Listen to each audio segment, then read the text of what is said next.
Hello, I'm Mr Gower from the music department, and today's story is going to be The Smartest Giant in Town by Julia Donaldson.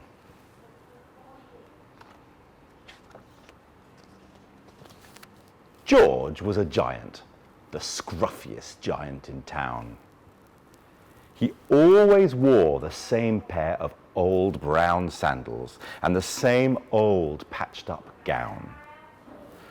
"I wish I wasn't the scruffiest giant in town," he said sadly. But one day, George noticed a new shop. It was full of smart clothes, so he bought a smart shirt, a smart pair of trousers, a smart belt, a smart stripy tie, some smart socks with diamonds on the sides, and a pair of smart shiny shoes. "Now I'm the smartest giant in town," he said proudly. George left his old clothes behind the shop.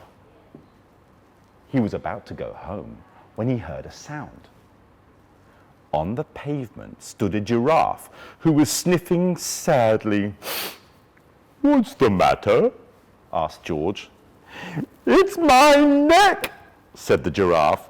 "It's so very long and so very cold. I wish I had a long warm scarf." "Cheer up," said George, and he took his stripy tie off.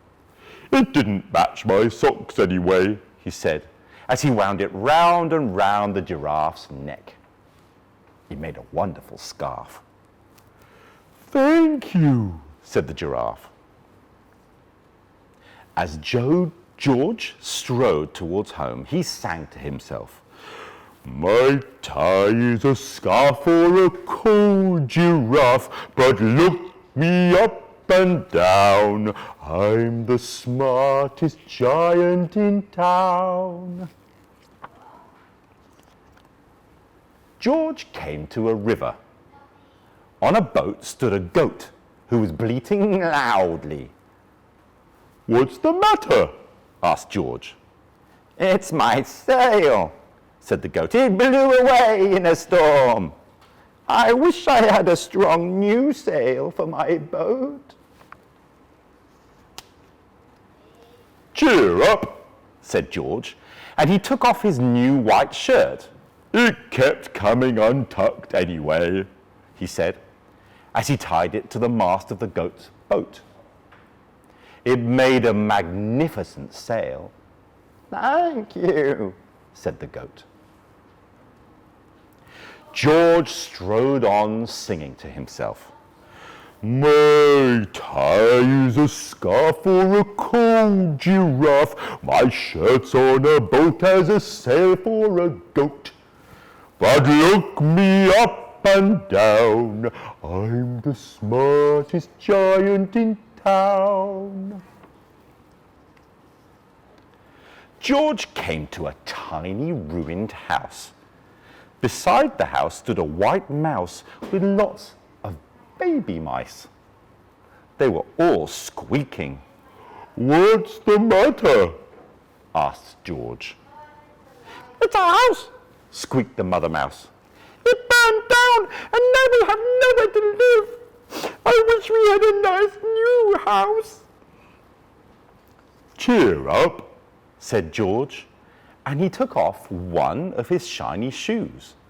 "It was giving me blisters anyway," he said, as the mouse and her babies scrambled inside. The shoe made a perfect home for them. "Thank you," they squeaked. George had to hop along the road now, but he didn't mind.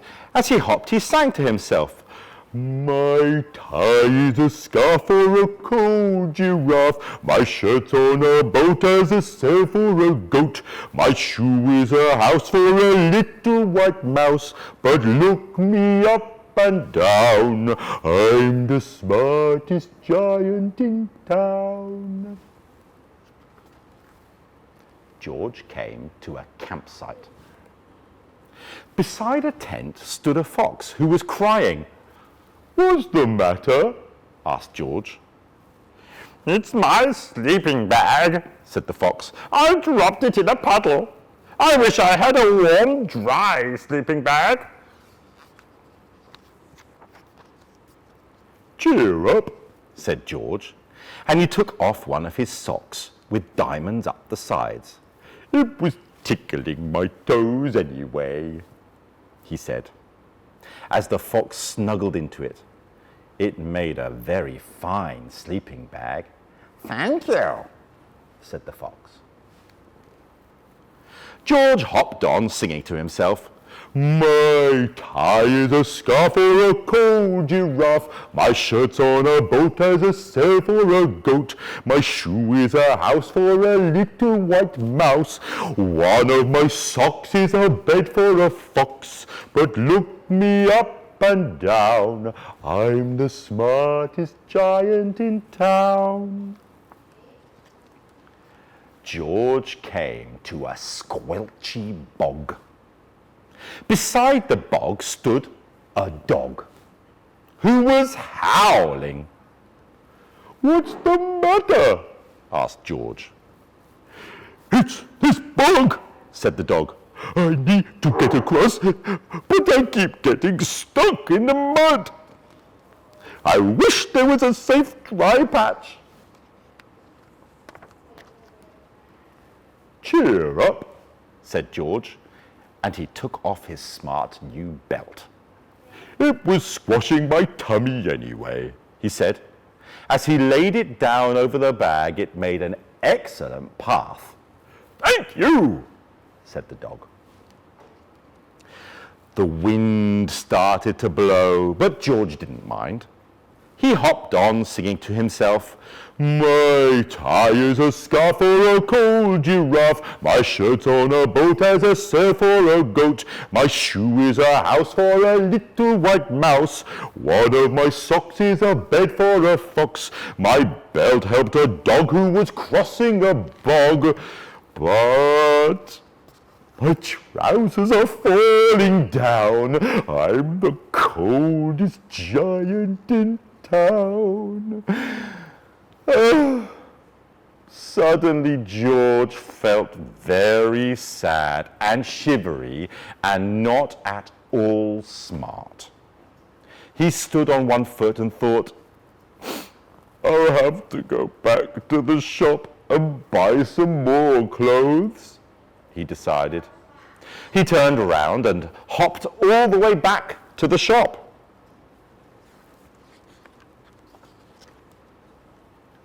But when he got there, it was closed. "Oh no!" cried George. He sank down onto the doorstep and a tear ran down his nose. He felt as sad as all the animals he had met on his way home. Then, out of the corner of his eye, he saw a bag with something familiar poking out of the top. George took a closer look. "My gown!" he yelled. "My dear old gown and sandals!" George put them on. They felt wonderfully comfortable. "I'm the coziest giant in town," he cried, and danced back home along the road. Outside his front door stood all the animals he had helped. They were carrying an enormous present.